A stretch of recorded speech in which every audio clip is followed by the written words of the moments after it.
Ayan mga Cubs, andito pa rin tayo sa South Korea, dito sa rice field, Palayan. Kitang-kita mga Cubs na green ang mga palay na itinanim nila.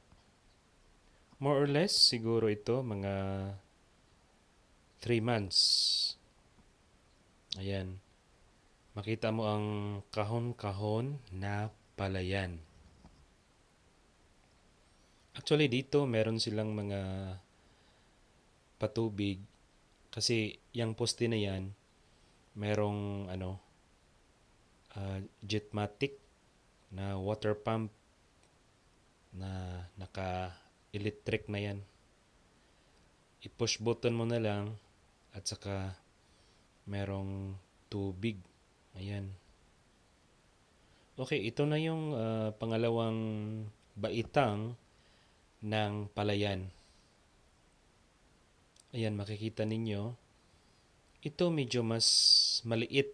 Siguro mga 2 months pa lang to.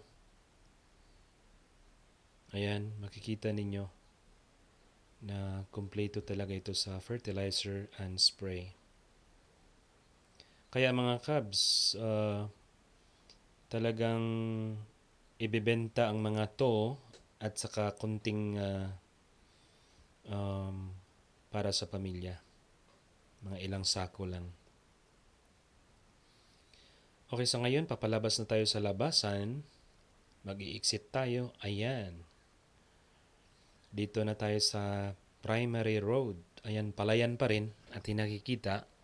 At saka merong background na bundok.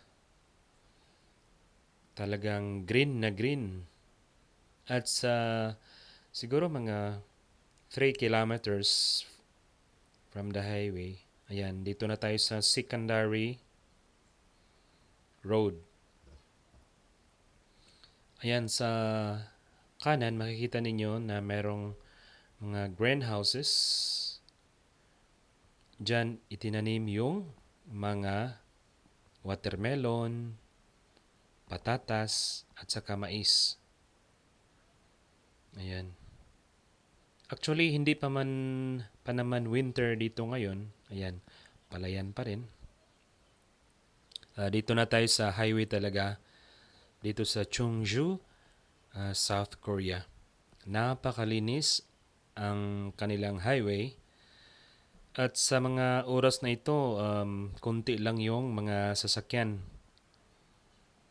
At saka sa unahan nakita ninyo sa may kabundukan, medyo foggy. Ayan. Yung bilis natin ngayon, mga almost 100 kph. Ayan, medyo mabilis tayo sapagkat meron pa tayong pupuntahan, papasyalan, mga Cubs. Kaya medyo mabilis ang takbo natin ngayon.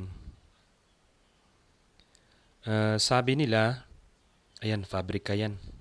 Hindi ko alam kung anong klaseng fabrika.